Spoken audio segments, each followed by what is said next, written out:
Prefácio do livro Histórias sobre o Mundo Espiritual. Neste volume, registrei os fenômenos do mundo espiritual que pesquisei durante mais de 20 anos. Não há exagero ou qualquer intervenção de minha parte, pois procurei retratá-los com a máxima exatidão. Dizem que os estudos e a inteligência humana progrediram muito, mas o que houve foi apenas o avanço da parte material. A parte imaterial, lamentavelmente, progrediu muito pouco. O verdadeiro valor do progresso da cultura está no avanço paralelo dos estudos de ambas as partes.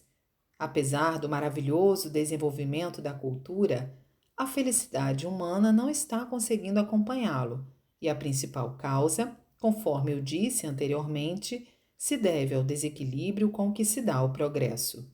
Em outras palavras, somente a cultura material se desenvolveu, enquanto que a cultura espiritual continua atrasada. Diante disso, desejo despertar a humanidade por meio do extraordinário desenvolvimento da cultura espiritual. Uma vez que os fenômenos espirituais, em decorrência de sua natureza, não podem ser percebidos pelos 5 sentidos humanos, torna-se muito difícil fazer com que sua existência seja apreendida. Todavia, tenho absoluta certeza que meu objetivo pode ser alcançado, porque não estou apresentando fatos inventados, mas sim reais. Relacionado a isso, existe um ponto que merece reflexão. Apesar de o ser humano estar ciente de que um dia vai morrer, ele conhece muito pouco sobre a vida após a morte. Meditemos. As pessoas, em geral, vivem no máximo 70 ou 80 anos e pensam que a morte representa o fim de tudo. Se fosse assim, a vida não seria realmente vã e efêmera? Esse pensamento ocorre porque elas desconhecem que existe vida após a morte, no mundo espiritual. Ao adquirir profundo conhecimento a esse respeito, o ser humano encontra alegria tanto diante da vida quanto da morte. Assim, ele conseguirá ser eternamente feliz. É pelos motivos expostos que escrevi este livro. Em 25 de agosto de 1949, coletânea Alicerce do Paraíso, volume 2, trechos. O mundo desconhecido. O mundo em que vivemos e respiramos é o mundo material, o primeiro mundo. Com a morte, tornamo-nos habitantes do mundo espiritual, o mundo desconhecido, isto é, o segundo mundo. O mundo desconhecido é invisível, inapreensível e, por se assemelhar ao nada, torna-se difícil crer em sua existência apenas por meio de textos ou de uma simples explicação. Entretanto, desde que o mundo espiritual não é um verdadeiro nada, mas sim uma existência real, ele deve manifestar-se de alguma forma por meio de fenômenos. Num futuro bem próximo, o mundo desconhecido se tornará o mundo conhecido, e o mundo da luz da lua se tornará o mundo do sol, ou seja, um mundo de luz muito intensa. Como resultado disso, os segredos, as falsidades e as falácias virão à tona aos olhos de todos. Nesse sentido, o primeiro destes foi a falácia da medicina atual descoberta por mim. Em 5 de fevereiro de 1947, coletânea Alicerce do Paraíso, volume 2, trechos. Mundo espiritual e mundo material. Em primeiro lugar, tentarei explicar de forma minuciosa a constituição do mundo espiritual, a vida de seus habitantes e outros aspectos. O ser humano é formado por 2 elementos, o corpo físico e o corpo espiritual. Com a morte, os dois se separam e o espírito imediatamente entra no mundo espiritual, onde ali começa sua vida. No momento da separação, o espírito das pessoas muito virtuosas sai pela testa, o espírito dos extremamente maldosos pela ponta dos dedos do pé, e o das pessoas comuns pela região umbilical. Como é dito desde antigamente, ao se tornar um habitante do mundo espiritual, o espírito primeiramente atravessa um rio e a seguir dirige-se ao Fórum de Enma, que equivale a um tribunal do mundo material. Isso é verdadeiro, pois coincide com o que ouvi de muitos espíritos. Quando o espírito acaba de atravessar o rio, a cor de suas vestes se altera. As vestes dos que têm menos impurezas tornam-se brancas. Os tons das cores vão se tornando mais fortes de acordo com o peso das impurezas: amarelo, vermelho, azul ou preto. A cor lilás, no entanto, é reservada às vestes de divindades. No Fórum do Mundo Espiritual, os trabalhos ficam sob a responsabilidade dos deuses da purificação e seus auxiliares procedem ao interrogatório do espírito para decidir sobre a sentença apropriada a cada um. Nessa ocasião, os muito virtuosos são conduzidos ao paraíso, os extremamente perversos caem no inferno. As pessoas comuns vão para o plano intermediário. A maioria vai para este plano, onde passa por um aprimoramento, cujo ponto principal é ouvir as orientações dos capelães, trabalho realizado pelos sacerdotes de cada religião. O aprimoramento tem duração máxima de mais ou menos 30 anos. Decorrido esse tempo, é determinado o local a que o espírito será destinado. Aqueles que conseguem se arrepender e se modificam vão para o paraíso, os demais para o inferno. O mundo espiritual é constituído de 3 planos e cada um deles se subdivide em 3, formando ao todo 9 subplanos. O plano superior é o paraíso, o do meio é o plano intermediário, o inferior é o inferno. Explicando de forma simples como é o paraíso e o inferno, à medida que se sobe ao paraíso superior, mais intensos são a luz e o calor, e os espíritos, em sua maioria, vivem quase nus. Por essa razão, na maior parte das pinturas e esculturas de Budas, observamos o uso de poucas vestes. Ao contrário, à medida que se desce ao fundo do inferno, mais fracos são a luz e o calor. No ponto mais fundo, os espíritos vivem paralisados e em completas trevas. Portanto, mesmo os mais perversos, ao sofrerem nessa situação, não têm outra saída senão arrepender-se. Pode-se praticamente deduzir para qual dos 3 planos vai o espírito, observando-se a face do morto. Os que não apresentam expressão de sofrimento e cuja pele permanece corada, como se ainda estivessem vivos, vão para o paraíso. Aqueles cuja expressão é de profunda tristeza e cuja pele se apresenta pálida ou amarelo esverdeada, como ocorre com a maioria, vão para o plano intermediário. Os que ficam com uma expressão de profunda agonia e com a pele escura ou preto-azulada vão logicamente para o inferno. Estas explanações têm por objetivo transmitir conhecimentos básicos sobre o mundo espiritual. Em outras oportunidades, voltarei a falar sobre diversos fenômenos espirituais constatados por intermédio de minha experiência. Em 25 de agosto de 1949, coletânea Alicerce do Paraíso, volume 2, trechos. Constituição do mundo espiritual. Como explanei em outras oportunidades, o mundo espiritual está constituído de 3 planos: paraíso, intermediário e inferno, subdivididos em 9 subplanos.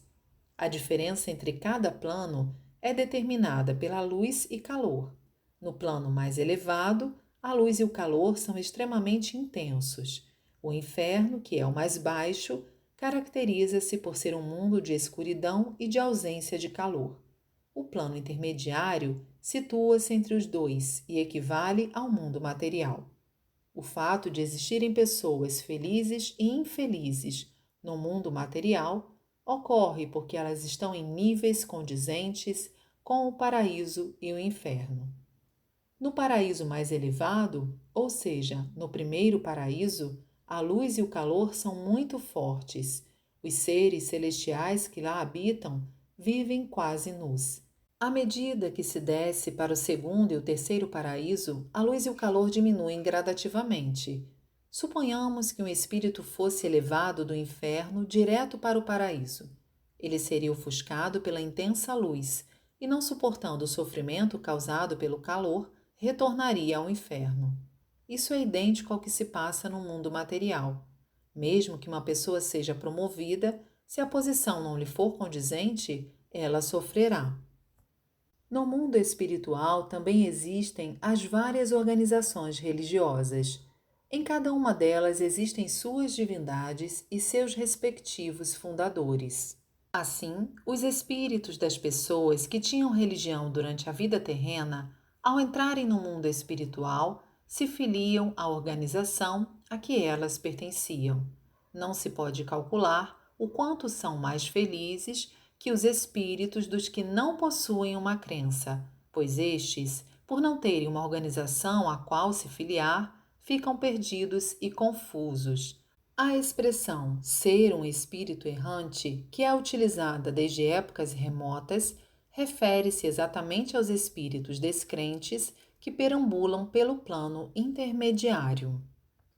Assim sendo, quem desconhece o mundo espiritual e não crê na vida após a morte, ao passar para aquele mundo, não consegue um lugar tranquilo para viver e, durante certo tempo, permanece atordoado. Por conseguinte, as pessoas, durante a vida terrena, precisam crer na existência do mundo espiritual e se preparar para a vida após a morte. Que tipo de lugar é o paraíso? Ou melhor, será que ele realmente existe? A maioria pensa que isso não passa de fantasia dos homens da antiguidade, mas eu tenho plena convicção da sua existência. Falemos sobre o subplano mais alto do inferno. É o local para onde vão os espíritos que estão prestes a alcançar o plano intermediário, após terem cumprido a pena no inferno. A maioria dos trabalhos a que estão submetidos é de natureza leve, como levar os alimentos oferecidos nos oratórios e nas moradas dos ancestrais nos lares, ser portador de avisos e mensagens, dar assistência a outros espíritos, etc. A propósito, existe um ponto importante a saber a respeito dos alimentos ofertados aos espíritos. Mesmo os espíritos, se não se alimentarem, sentem fome.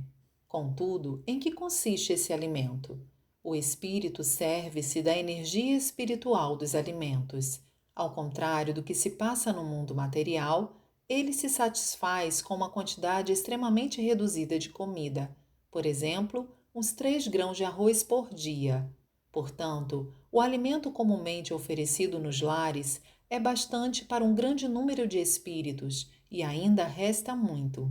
As sobras são dadas àqueles que se encontram no mundo dos famintos. Graças a esse ato virtuoso, os antepassados dessa família elevam-se mais rapidamente. Sempre que possível, devemos oferecer alimentos aos antepassados, pois, se devido à nossa negligência eles ficarem famintos e se verem forçados a roubar para comer, consequentemente, cairão no mundo dos famintos ou encostarão em animais, como cão ou gato, para satisfazer sua fome e acabarão descendo ao mundo das bestas. Para finalizar, acrescento uma explicação sobre o Butsudan, oratório budista. Seu interior reproduz o paraíso búdico, para onde os antepassados são convidados. No paraíso búdico, a comida e a bebida são fartas, todos os tipos de flores desabrocham, paira no ar um perfume agradável e ressoam as mais refinadas músicas. Em 5 de fevereiro de 1947, extraído do livro Alicerce do Paraíso, volume 2, trechos. Camadas do mundo espiritual. Já expliquei que o mundo espiritual é constituído de 3 planos: paraíso, intermediário e inferno. Vou expor sua estreita relação com o destino do ser humano. Cada plano se subdivide em 60 camadas, de modo que, no total, são 180 camadas, as quais denomino camadas do mundo espiritual. O ser humano nasce neste mundo por desígnio de Deus.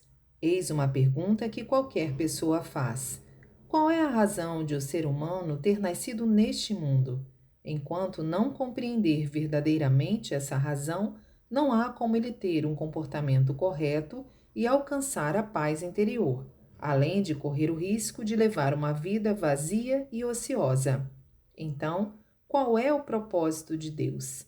É fazer deste mundo um mundo ideal, ou melhor, é construir o paraíso terrestre. Deus, concedendo diferentes missões e características a cada pessoa e alternando a vida e a morte, está fazendo evoluir seu plano em direção ao objetivo almejado. Portanto, devemos saber que o bem e o mal, a guerra e a paz, a destruição e a construção são processos necessários à evolução. Como já explanei minuciosamente, atualmente estamos no período que denomino transição da noite para o dia. O mundo está exatamente a um passo de dar um grande salto em direção a uma nova era e a humanidade pronta para alcançar um alto nível de cultura, libertando-se da selvageria. Com isso, a guerra, a doença e a pobreza terão fim. Evidentemente, o Jorei exercerá um papel fundamental e o seu surgimento é o prenúncio dessa mudança. Deus, seguindo seu propósito, emite ininterruptamente ordens ao ser humano. De que forma isto ocorre? Em uma das camadas do mundo espiritual, existe a matriz de cada indivíduo, que denominei de Yukon. Primeiramente, Deus emite ordem ao Yukon, e este, por sua vez, a transmite por meio do elo espiritual à alma, que está no centro do corpo espiritual do ser humano. No entanto, é muito difícil conseguir captar a ordem divina. Somente quem possui corpo espiritual purificado até certo ponto é que consegue. A maioria das pessoas não consegue perceber a ordem divina devido ao bloqueio causado pelas muitas nuvens espirituais e pela ação dos espíritos malignos que se aproveitam dessas nuvens. De acordo com a camada em que o Yukon se encontra no mundo espiritual, há diferença na missão e também no destino, isto é, quanto mais alta estiver a posição do Yukon da pessoa naquele mundo, maior e mais elevada será a missão recebida de Deus e mais afortunada ela será.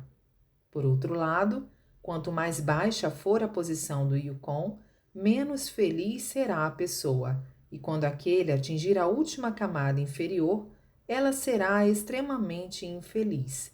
Isto porque as camadas superiores correspondem ao paraíso, um mundo de alegria onde não existem doença e conflito, e os recursos materiais são abundantes. Em contraposição, as camadas inferiores correspondem ao mundo de sofrimentos, repleto de doença, conflito e pobreza. Nesse sentido, para ser verdadeiramente feliz, o ser humano deve, antes de mais nada, elevar a posição do seu Yukon no mundo espiritual. Então, como conseguir isso? A única maneira é purificar o corpo espiritual.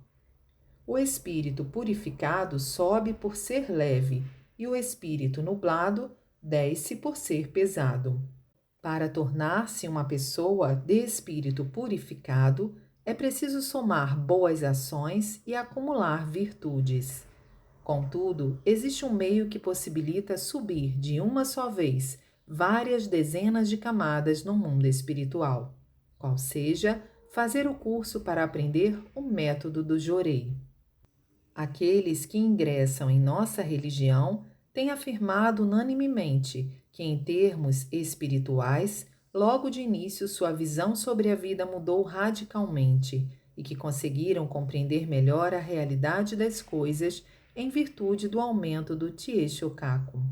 Passaram a vislumbrar luz no futuro, libertaram-se de suas inseguranças e tornaram-se otimistas, obtendo pela primeira vez a verdadeira sensação de paz. Em termos materiais, os recursos começaram a chegar em abundância, por isso não têm mais passado necessidades. Ficam admirados, pois a infelicidade diminuiu e a felicidade aumentou. Em 5 de fevereiro de 1947, coletânea Alicerce do Paraíso, volume 3, trechos. Espírito precede a matéria. O ser humano é constituído pela união e integração entre o corpo e o espírito. Assim como o corpo é uma existência do mundo atmosférico, o espírito é uma existência do mundo espiritual.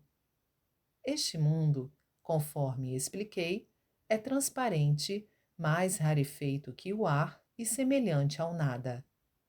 Entretanto, longe de ser o nada, ele é, na verdade, a fonte geradora da força infinita e absoluta, que por ora chamaremos de força cósmica. É um mundo misterioso e inimaginável, cuja essência é formada pela fusão das essências do Sol, da Lua e da Terra. Tudo o que existe no universo é criado e desenvolvido pela força cósmica, e ao mesmo tempo, como se juntam impurezas, estas são submetidas à purificação. É como um acúmulo de sujeira no corpo humano, que necessita de banho. Portanto, quando se aglomeram impurezas no mundo espiritual da Terra, elas se concentram em determinado ponto e aí surge a ação purificadora da tempestade, que efetua a limpeza. O mesmo se verifica com o ser humano. Se há acúmulo de impurezas, surge a ação purificadora, que é desencadeada a partir do espírito. Existem dois tipos de nuvens espirituais. 1. Aquelas que surgem no próprio espírito, e 2. Aquelas projetadas a partir do corpo físico. O cerne do espírito humano é constituído de 3 camadas concêntricas. Seu núcleo é a alma, que se assenta no ventre da mulher através do homem no momento da concepção. A alma está envolta pela consciência e esta pelo espírito. Desse modo, a alma, a consciência e o espírito estão interrelacionados, constituindo uma trindade. Evidentemente, todas as pessoas fazem tanto o bem como o mal durante a vida. Se a prática do mal for maior que a do bem, o saldo entre elas constituirá o pecado, que se reflete na alma e se transforma em nuvem espiritual. Originariamente, o sangue do corpo humano é a materialização do espírito. Ao contrário, o espírito é a espiritualização do sangue. Assim, quando as nuvens se condensam e se refletem no corpo, transformam-se em sangue turvo e, ao ficarem ainda mais densas, transformam-se em nódulos. Se o sangue turvo existente no corpo se reflete no espírito em forma de nuvens espirituais e estas se tornam a causa das doenças, não se conseguirá a erradicação completa das doenças se, primeiramente, não forem removidas as nuvens do espírito, uma vez que a lei universal estabelece que o espírito precede a matéria. Já o nosso método, que é a aplicação dessa lei, cura completamente as doenças por meio da purificação do espírito. Por essa razão, ele é chamado de Jorei, que significa purificação do espírito. Desconhecendo tal princípio, a medicina convencional despreza o espírito e tenta curar apenas o corpo. Logo, por mais que ela progrida, as curas serão sempre temporárias. Pelo exposto acima, acredito que compreenderam a relação entre espírito e matéria. Em 15 de agosto de 1951, Alicerce do Paraíso, Volume 1. Trechos. Vida e morte. Acredito que talvez não exista uma questão tão séria para o ser humano quanto a morte. Por essa razão, não haveria alegria maior se fosse possível um esclarecimento real e não fantasioso a respeito da morte e da vida após a morte. A fim de esclarecer e conscientizar as pessoas em geral, desejo apresentar o resultado dos meus estudos sobre os fenômenos espirituais. Ao referir-me às questões espirituais, gostaria de deixar bem claro que, na medida do possível, irei basear-me apenas na minha experiência. Agirei dessa forma para garantir a exatidão do que digo, pois a compreensão de questões relacionadas aos espíritos, por estes serem invisíveis, é difícil e facilmente pode-se cair em dogmatismos. Conforme disse anteriormente, o espírito, ao se desprender do corpo que deixou de ser útil, retorna ao mundo espiritual e passa a viver como habitante daquele mundo. Descreverei, inicialmente, como se processa o instante da morte, observado do mundo espiritual. Por ocasião da morte, ou seja, no momento em que o espírito se desprende do corpo físico, geralmente ele o faz pela testa, pela região umbilical ou pela ponta dos dedos dos pés. Qual é o motivo dessa distinção? O espírito puro sai pela testa, o de pureza mediana pela região umbilical e o impuro pela ponta dos dedos dos pés. Isso se deve ao princípio da correspondência. O espírito puro é aquele que praticou o bem enquanto vivia, somou virtudes e tornou-se purificado. O impuro acumulou muitos pecados e impurezas durante a vida, e o mediano situa-se entre os tipos mencionados. O caso que se segue é descrito nas anotações de uma enfermeira que teve a visão espiritual do momento da morte de uma pessoa. Sua descrição é tão perfeita que resolvi apresentar aqui como ilustração. Trata-se de um exemplo ocorrido no Ocidente. Porém, tanto lá como no Japão, existem pessoas que conseguem ver espíritos. Não guardei os pormenores, mas, como me lembro das partes mais importantes, vou tentar reproduzi-las. Certa vez, fitando um doente no momento da morte, notei que de sua testa subia algo branco, uma espécie de névoa, que, espalhando-se lentamente pelo espaço, tornou-se uma massa disforme, semelhante a uma nuvem ou fumaça. Pouco a pouco, entretanto, começou a tomar a forma humana. Minutos depois, apresentou-se exatamente com as mesmas características físicas da pessoa em vida. De pé, no espaço, olhava atentamente seu corpo inerte, junto do qual os familiares choravam.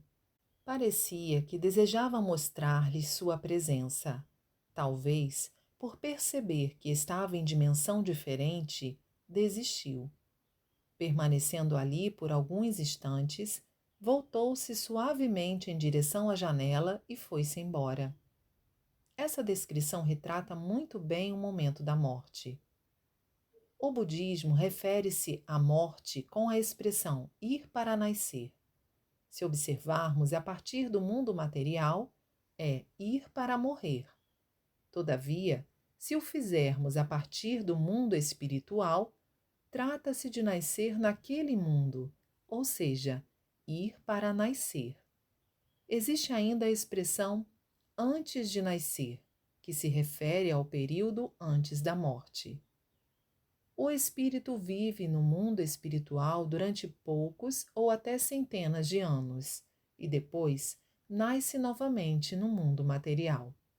Desse modo, o ser humano, alternando a vida e a morte, nasce inúmeras vezes. Creio que a expressão transmigração das almas, empregada pelos budistas, diz respeito a isso. Qual a relação entre o mundo espiritual e o ser humano? Enquanto vive no mundo material, no cumprimento das tarefas designadas por Deus, independentemente de ter ou não consciência disso, o ser humano terá impurezas acumuladas em seu corpo espiritual. Outro sim, no que se refere ao corpo material, chega um momento em que, por doença, velhice ou outro motivo, o ser humano encontra dificuldade para cumprir os desígnios de Deus. Nessa situação, seu espírito abandona o corpo e regressa ao mundo espiritual. Eis o que se chama de morte.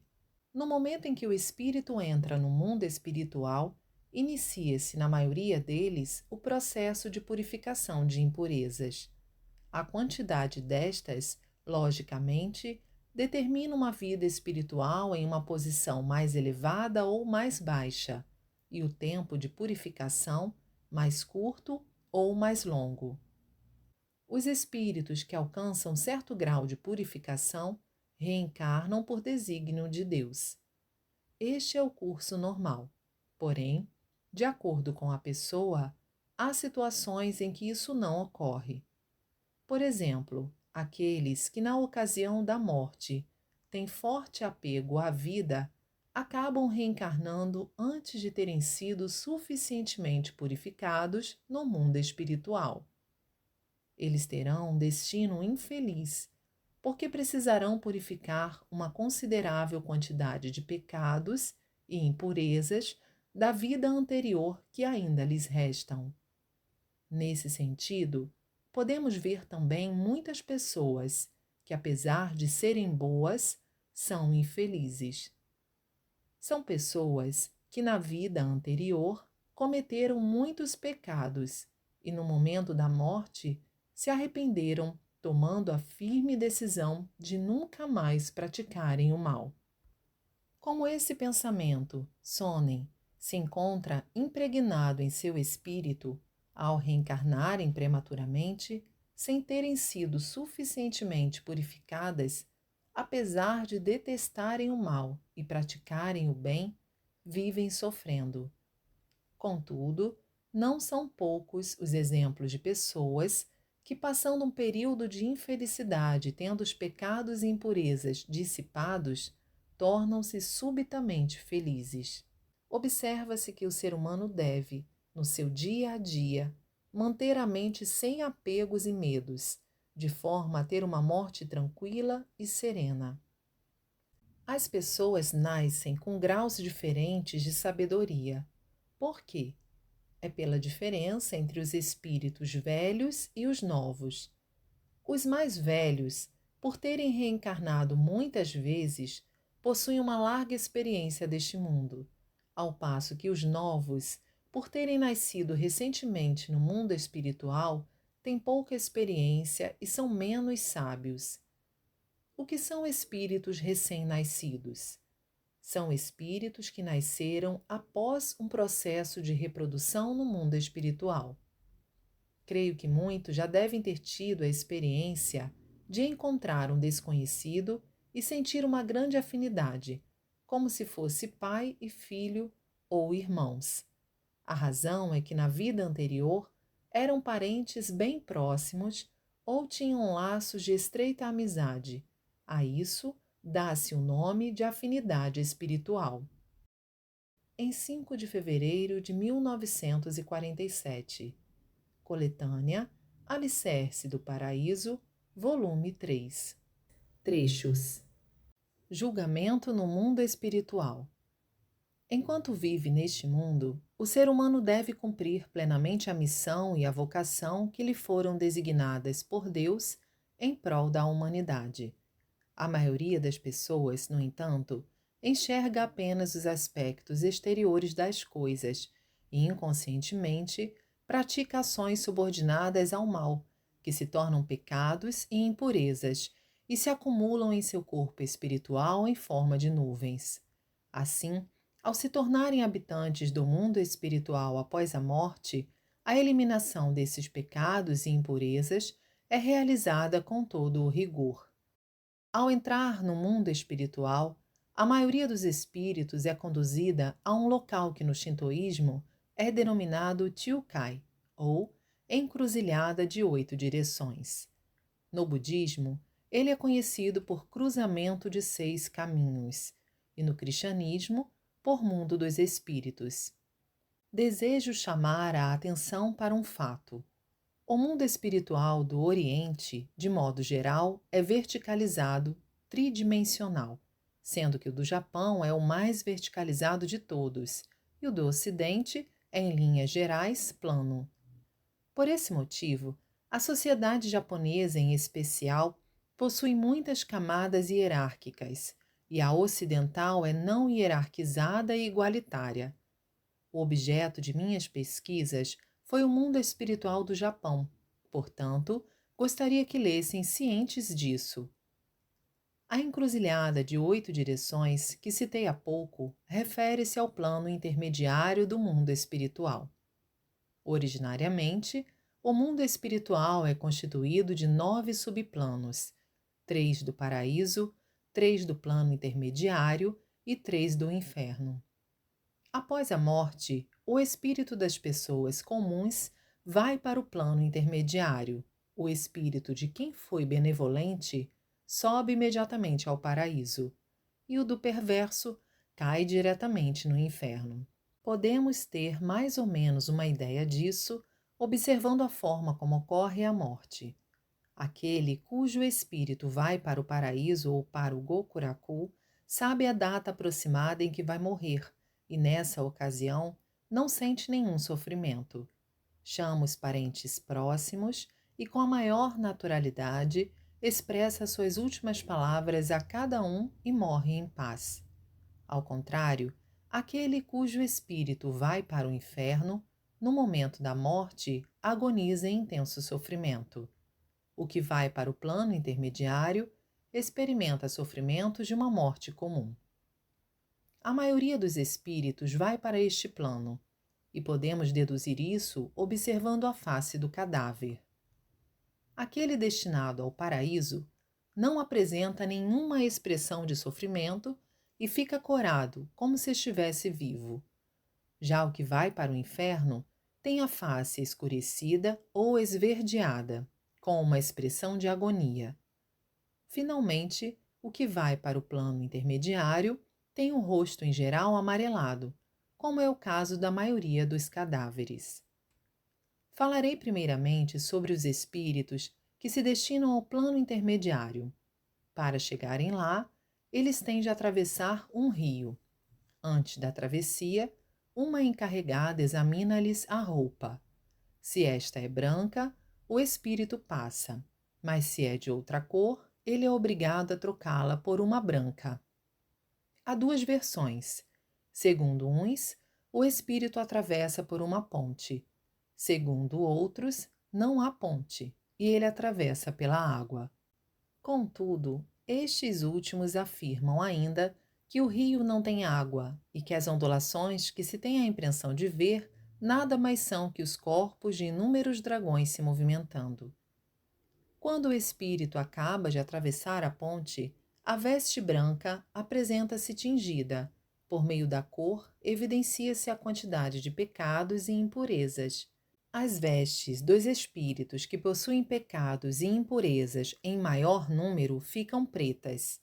À medida que essa quantidade vai diminuindo, a veste, seguindo a ordem, vai se tornando azul, vermelha, amarela, sendo que a dos que têm menor quantidade permanece branca. Em seguida, de acordo com a versão budista, o espírito vai para o fórum Dhyema, ou seja, para o tribunal onde será julgado. O julgamento, diferente do que ocorre neste mundo, caracteriza-se pela imparcialidade, não havendo o mínimo de favoritismo nem de equívocos. Na hora do julgamento, os espíritos veem de forma diferente a face do juiz em Madaiô. Para os perversos, ele se apresenta com os olhos brilhando assustadoramente, a boca se abre até as orelhas e, quando fala, cospe fogo. Só de vê-lo, os espíritos ficam atemorizados. Já os espíritos bons o enxergam com um semblante afável, sereno e ao mesmo tempo sóbrio, o que naturalmente inspira simpatia e respeito por ele.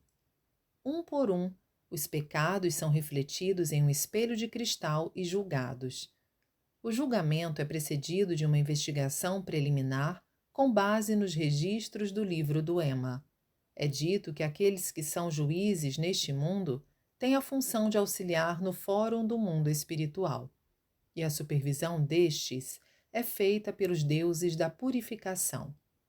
Ema Adayo é a divindade que no shintoísmo é conhecida como Kunitokotati no Mikoto. Após receber a sentença, cada espírito vai para o paraíso ou para o inferno. Portanto, o cruzamento de 6 caminhos, como o próprio nome indica, é a encruzilhada para os 3 subplanos do Gokuraku, ou para os 3 subplanos do inferno. Os espíritos que foram sentenciados ao inferno fazem aprimoramento temporário no plano intermediário, visando a sua elevação espiritual. Aqueles que reconhecem os erros cometidos se corrigem e retornam ao caminho do bem, ao invés de irem para o inferno, vão para o paraíso. Nessa ocasião, tal qual ocorre no mundo material, o trabalho de orientação é realizado pelos capelães prisionais das respectivas religiões, que após o falecimento recebem tal incumbência. No plano intermediário, o limite do período de aprimoramento é de aproximadamente 30 anos, e aqueles que não conseguem arrepender-se e corrigir-se nesse período caem de fato no inferno. Com relação aos pecados e impurezas dos espíritos, quanto mais os familiares lhes oferecerem ofícios religiosos feitos de coração, com toda a sinceridade, ou somarem virtudes praticando o bem, ajudando o semelhante com amor e compaixão, a purificação do espírito será proporcionalmente acelerada. Por essa razão, a dedicação aos pais, a fidelidade ao cônjuge, mais do que aqui no mundo material, revestem-se de significado ainda maior após a morte. Em razão disso, os espíritos ficam muito contentes com os cultos em sufrágio que são oferecidos em sua memória. Por Meixo Sama, em 5 de fevereiro de 1947. Coletânea Alicerce do Paraíso, volume 3. Trechos. Existem fantasmas? Desde épocas remotas, há controvérsias sobre a existência de fantasmas, mas eu afirmo que eles existem. Trata-se de uma realidade que ninguém pode negar. O que é o mundo espiritual? Em síntese, é o mundo da vontade, sonen. Sem o empecilho material do corpo físico, há uma incrível liberdade de locomoção. O espírito pode ir aonde quiser, muito mais rápido do que uma aeronave.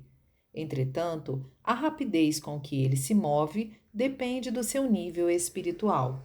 O espírito elevado, isto é, aquele que atingiu qualificação divina, é mais veloz. O espírito divino de níveis mais elevados pode chegar ao local mais distante em um espaço de tempo menor do que a milionésima parte de um segundo. Já o espírito de nível inferior leva algumas dezenas de minutos para cobrir 1000 léguas. Isso porque, quanto mais baixo o nível do espírito, mais pesado ele é, devido às impurezas. Ainda com o próprio sonen, o espírito aumenta ou diminui de tamanho livremente. Logicamente, os espíritos ficam muito satisfeitos pelos cultos que lhes são oferecidos de coração, mas o mesmo não ocorre se são atos apenas formais. Assim, por ocasião dos sufrágios, as pessoas devem realizá-los com a máxima sinceridade e esmero, dentro de suas condições. Desde épocas remotas, fala-se em pessoas que ocasionalmente veem fantasmas. Na maioria dos casos, entretanto, trata-se de espíritos que desencarnaram há pouco tempo. O grau de densidade das células espirituais dos recém-falecidos é elevado. razão pela qual esses espíritos podem ser vistos por algumas pessoas. Portanto, nada há de estranho no fato de muitos terem visto a ressurreição e a ascensão de Jesus Cristo. Como o Espírito de Jesus era elevado, ascendeu ao céu. Com o passar do tempo, o Espírito desencarnado vai se purificando e se tornando cada vez mais rarefeito, e assim mais difícil de ser visto. Agora falarei rapidamente sobre a expressão facial dos espíritos. A fisionomia que vemos em algumas pinturas representa o instante da morte da pessoa. Com o decorrer do tempo, sua expressão vai mudando lentamente, amoldando-se de acordo com o sonem do falecido. Por exemplo, os apáticos, os pessimistas e os solitários apresentam um aspecto triste, franzino, desolado e arredio. Os possuidores de sonem cruel e desumano tomam a aparência semelhante a um ogro. Os de sonem demoníaco ficam com a expressão facial diabólica. Os de sonem sórdido têm feições repugnantes e os de bom coração adquirem uma expressão bondosa e bela. No mundo em que vivemos, é possível camuflar o sonem usando a casca chamada corpo físico. Mas no mundo espiritual, tudo se mostra exatamente como é. Em 5 de fevereiro de 1947, extraído do livro Alicerce do Paraíso, volume 3, trechos. A reencarnação. O tempo que o ser humano leva para reencarnar é bastante variável, e a causa dessa variação é a vontade de cada pessoa. Por exemplo, no momento da morte, quanto mais apego a este mundo a pessoa tem, mais cedo reencarna. Todavia, as consequências não são boas. Uma vez que o mundo espiritual é o local onde o processo de purificação se realiza com maior rigor, quanto mais tempo o espírito lá permanecer, mais purificado se tornará. E, quanto mais purificado estiver o corpo espiritual ao reencarnar, mais feliz a pessoa será. Assim sendo, no caso de reencarnação prematura, pelo fato de ainda restarem impurezas, o processo de purificação deverá ocorrer após ela reencarnar neste mundo. Evidentemente, a purificação no mundo material consiste em sofrimentos como doença, pobreza, infortúnio. Por conseguinte, a pessoa terá um destino infeliz. O fato de uma pessoa ser feliz ou não, desde o seu nascimento, na maioria das vezes, deve-se ao que acabamos de expor. É preciso saber, portanto, que a felicidade ou a infelicidade não são meros acasos, existindo motivos para tal. Há outra causa para a variação do tempo de reencarnação.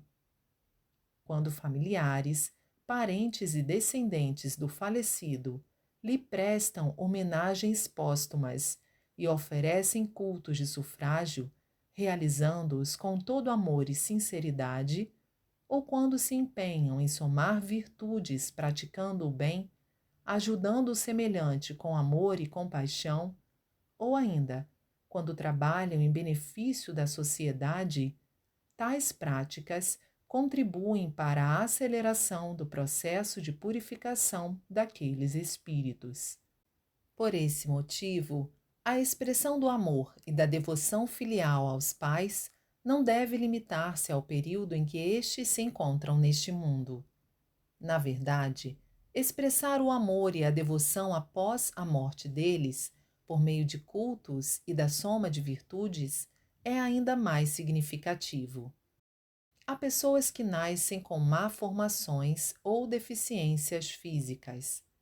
Isso significa que elas reencarnaram antes do processo de purificação ser concluído no mundo espiritual. Exemplificando, se uma pessoa cair de um lugar alto e morrer com fraturas nos braços ou nas pernas e reencarnar antes do completo restabelecimento, apresentará deficiência nesses membros. No caso da reencarnação prematura, não é somente o apego da própria pessoa que conta. O apego dos familiares também influencia. É frequente ver mães que engravidam e dão à luz logo após a morte de um filho querido. Nestes casos, isso significa que houve uma reencarnação antes do tempo por conta do apego ao filho que morreu. Por esse motivo, é comum crianças que nascem nessas circunstâncias não serem muito felizes. Por Meishu Sama, em 23 de outubro de 1943. Coletânea Alicerce do Paraíso, volume 3. Trechos. Espíritos protetores. Todo ser humano possui, no mundo espiritual, espíritos protetores que o acompanham e o protegem constantemente. É dito que o ser humano é filho ou templo de Deus. Como já disse, o motivo disso é o fato de ele possuir a partícula divina outorgada por Deus. Essa partícula é o espírito protetor primordial. O espírito animal, que encosta após o nascimento, é o espírito protetor secundário. O espírito protetor primordial, a que me referi há pouco, é a bondade inata do ser humano, é o seu lado bom. O espírito protetor secundário, ao contrário, é o mal, é o pensamento maligno. Além destes dois espíritos protetores, primordial e secundário, existe o espírito protetor guardião. Trata-se do espírito de um ancestral. Assim que uma pessoa nasce, um espírito que for escolhido entre seus ancestrais recebe a missão de protegê-la. Muitas vezes, diante de um perigo iminente, a pessoa é salva milagrosamente. Recebe sinais, tem avisos por meio de sonhos ou pressentimentos. Tudo isso é a atuação do espírito protetor guardião. O mesmo se pode dizer em relação à inspiração recebida pelos artistas no momento da criação e pelos inventores quando estão concentrados em seus estudos. Da mesma forma, Deus atua por intermédio do espírito protetor guardião, tanto na realização dos desejos corretos do ser humano, quanto no caso de recebimento de graças por meio da fé. As antigas expressões: a sinceridade transmite-se aos céus e o coração sincero transmite-se a Deus, indicam que Deus concede suas bênçãos por intermédio do Espírito Protetor Guardião. Por Meishu Sama, em 5 de fevereiro de 1947. Coletânea Alicerce do Paraíso, volume 3. Trechos. Elos espirituais. Até agora a expressão elos espirituais tem sido pouco utilizada, talvez por ainda não se conhecer sua importância e também pelo fato de eles serem invisíveis e mais rarefeitos que o ar. Entretanto, não se deve menosprezar a influência que eles exercem tanto nas coisas como no ser humano. Os elos espirituais são a causa da felicidade e da infelicidade humana. Quero esclarecer que minha explicação sobre os elos espirituais é ciência, religião e também um conhecimento que existirá no futuro. O princípio da relatividade, os raios cósmicos e todas as questões referentes à sociedade e ao indivíduo, enfim, tudo se relaciona com os elos espirituais. Tomemos como exemplo o próprio leitor. Não se pode calcular quantos elos espirituais estão ligados a ele. Podem ser poucos, dezenas, centenas ou milhares. Há elos espirituais grossos e finos, compridos e curtos, corretos e incorretos, que constantemente exercem alguma influência e provocam mudanças no ser humano.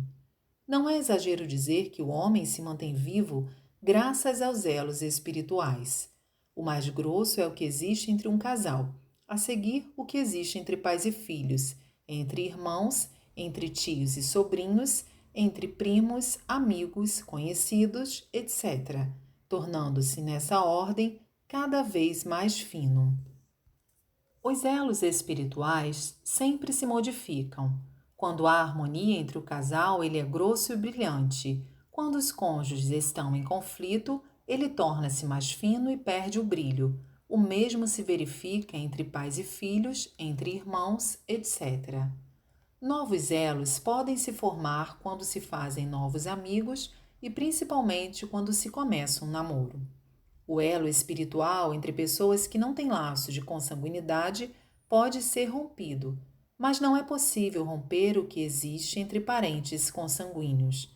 No caso de elos espirituais entre pais e filhos, existe um ponto ao qual se deve prestar atenção. Como eles sempre estão pensando uns nos outros, há um reflexo mútuo e a índole dos filhos sofre a influência da índole dos pais, por intermédio do elo espiritual. Se os pais desejam melhorar os filhos, em primeiro lugar devem melhorar o próprio espírito. Frequentemente vemos pais que repreendem os filhos, apesar de eles próprios não terem uma conduta adequada. Existem ainda muitas pessoas que não acreditam na vida após a morte e, por isso, depois que morrem, não conseguem viver em paz no mundo espiritual. Pelo apego à vida, reencarnam antes de estarem suficientemente purificadas. Assim sendo, devido ao fato de lhes restarem impurezas e pecados de vidas passadas, ocorrem ações purificadoras nesta vida. Por tais ações serem sofrimentos, o fato de uma pessoa ser desafortunada apesar de ser boa desde que nasceu é devido a isso. O ser humano está ligado por elos espirituais não só aos parentes e amigos vivos, mas também aos que se encontram no mundo espiritual. Existem ainda o elo espiritual que se liga às divindades do bem e àqueles que pertencem às divindades do mal. Evidentemente, as divindades do bem estimulam a prática do bem e as do mal a prática do mal. O ser humano é manejado constantemente pelo bem ou pelo mal. O espírito que foi purificado até certo ponto no mundo espiritual é escolhido como espírito protetor guardião, o qual protege a pessoa confiada à sua guarda por meio do elo espiritual. Ou seja, quando ela está sujeita a um perigo iminente, o espírito protetor guardião emite-lhe um aviso de perigo e tenta salvá-la. A quantidade de elos espirituais varia de acordo com o grau de influência da pessoa. Vejamos exemplos de pessoas que os possuem em grande número. Numa família, o responsável possui elos com familiares, empregados, parentes e amigos. Tratando-se do presidente de uma firma, este possui elos com todos os funcionários. Se for pessoa pública, por exemplo, representante de bairro, subprefeito, prefeito, governador, primeiro-ministro, presidente ou monarca, todos possuem elos espirituais com aqueles que estão sob sua administração ou governo. Quanto maior a influência da pessoa, maior o número de seus elos espirituais. Sendo assim, o caráter de um líder deve ser nobre, pois se sua alma estiver nublada, isso se refletirá sobre grande número de pessoas, atuando maleficamente sobre suas ideias. Os educadores, em especial, cientes de que seu caráter se reflete sobre os alunos por meio dos elos espirituais, devem tornar-se pessoas dignas de exercerem com honradez essa profissão, procurando constantemente polir a alma. Os religiosos, como fundador de uma religião, seu presidente e seus sacerdotes, devem ter em mente que, por serem reverenciados como divindades por grande número de fiéis, sua alma possui um notável poder de influência sobre as pessoas. Se praticarem atos condenáveis, aproveitando-se de sua posição, tais fatos se refletirão no conjunto dos fiéis e a decadência dessa religião será inevitável. Comumente, ao se escolher amigos, deseja-se que eles sejam boas pessoas, pois misturando-se com o bem, o ser humano torna-se bom, e misturando-se com o mal, torna-se mal, devido ao reflexo dos elos espirituais. Mesmo entre as divindades, há as do bem e as do mal. Uma vez que os elos espirituais das divindades do bem são de luz, ao reverenciá-las, e orar constantemente a elas, o ser humano tem sua alma purificada. Já dos espíritos malignos, ao invés de luz, a pessoa recebe influências maléficas que corrompem suas ideias e ela acaba tornando-se infeliz. Portanto, ao professar uma fé, é essencial discernir se a divindade dessa fé é ou não benigna. Mesmo entre as divindades do bem, a intensidade da luz varia de acordo com a hierarquia divina. Quanto mais elevada ela for, maior será o número de milagres entre os fiéis, pois a luz dos seus elos espirituais é muito mais forte.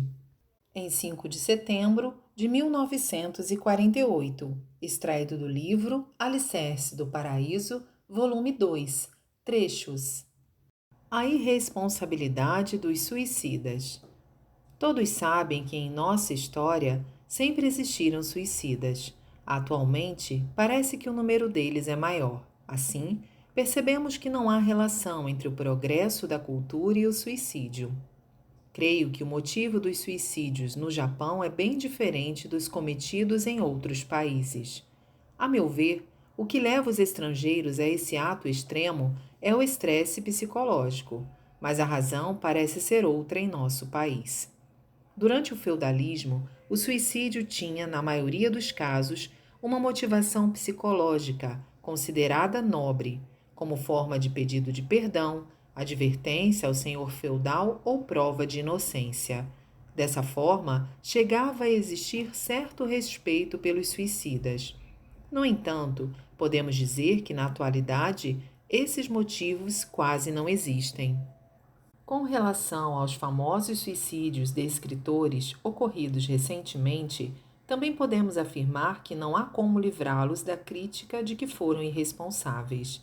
Talvez eles tenham dado fim à própria vida para acabar de vez com o sofrimento gerado pela sua conduta imoral. Mas o caso é que suas mortes causaram muita infelicidade e problemas a seus familiares e às pessoas de suas relações. O que desejo ressaltar é que aqueles que louvam os suicidas cometem um tipo de pecado. A seguir, falarei sobre uma das principais causas dos suicídios da atualidade, decorrentes da dependência de drogas. São casos dignos de profunda reflexão. É preciso fazer com que as pessoas se conscientizem profundamente de que, embora elas comecem com uma simples dose, no futuro o vício em drogas lhes custará a vida. Atualmente, as autoridades perceberam a gravidade do problema e começaram a proibir seu uso, mas parece já ser tarde demais. Peço que enfatizem categoricamente que ele é um ato de extrema irresponsabilidade e covardia. Naturalmente, do ponto de vista religioso, não se devem criticar os mortos, mas, com o objetivo de a partir de agora evitar novos suicídios, resolvi advertir sobre o quão reprovável é o suicídio. Dessa forma, creio que os espíritos daqueles que praticaram esse ato se sentirão confortados. Jornal Ricari, número 45, em 14 de janeiro de 1950. Coletânea Alicerce do Paraíso, volume 4, trechos.